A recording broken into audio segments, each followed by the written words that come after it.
Well, what's just now starting to load is, to me, one of the more fascinating videos I feel like I've ever done. And I did go through IPEC GOAT at the end, which was even more fascinating. And I think that rabbit on the wall and back of Lily represents a total solar, not what Theology Ed tells you was the annular, because a corona is only for a total solar eclipse.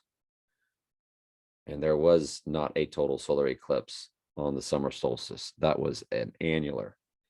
So Theology Ed misleading you, me, all of us left and right. And I think you're going to find out when you watch that IPEC GOAT, when you watch the video I just did, that you see the eclipse is lined up with the rabbit. When you're like, well, that's the buck full moon. Could be. But what if it's year of the rabbit? Because it's lined up directly over Lily, who represents that corona. She's sitting in the middle of that total solar eclipse.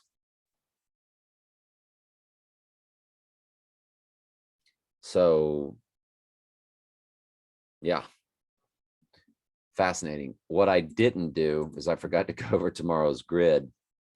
I did everything else, though. That's a long video, y'all, that's loading. Watch how slow it's going. It's only at 12%. When will it change to 13%? 13. So we saw it from the beginning. How long will it take to go to 14? Which means this is probably an hour and a half video I laid out there. It's extraordinary. It's extraordinary. It goes well beyond my typical videos.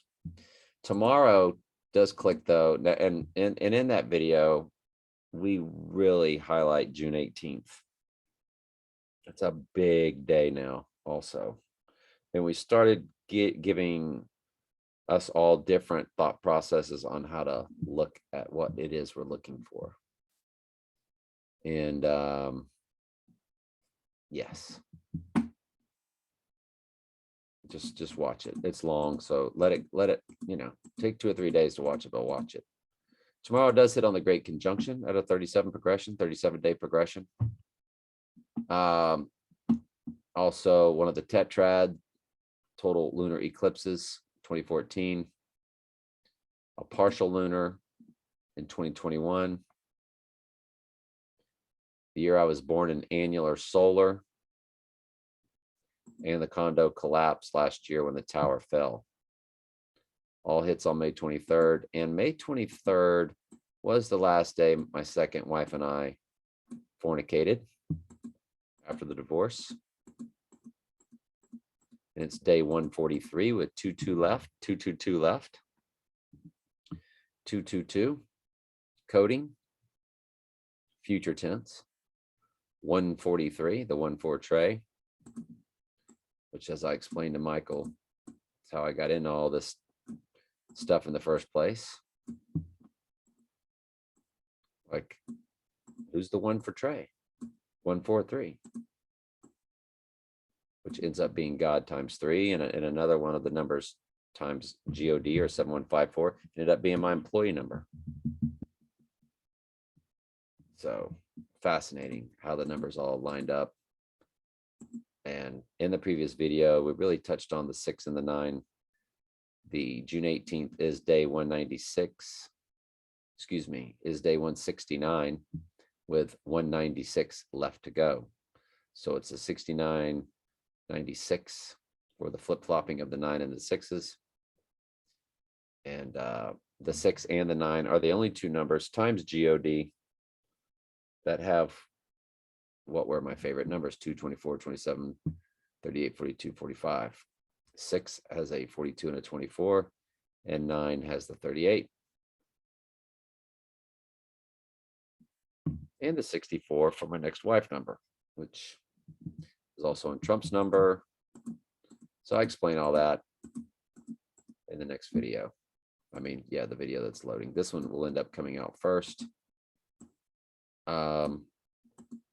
So tomorrow's got stuff. It's got stuff.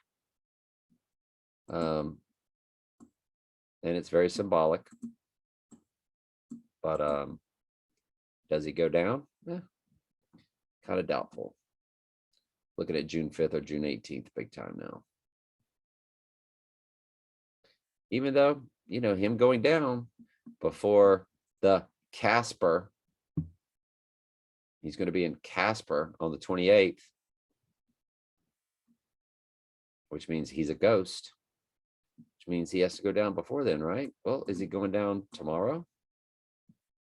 Just had the Preakness.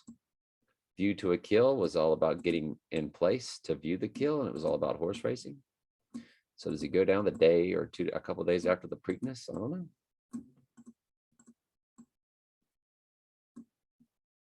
And so Michael goes over the horses that won and all that in the previous video, so it's good. All right, love y'all. This would be part 2, but it will load first.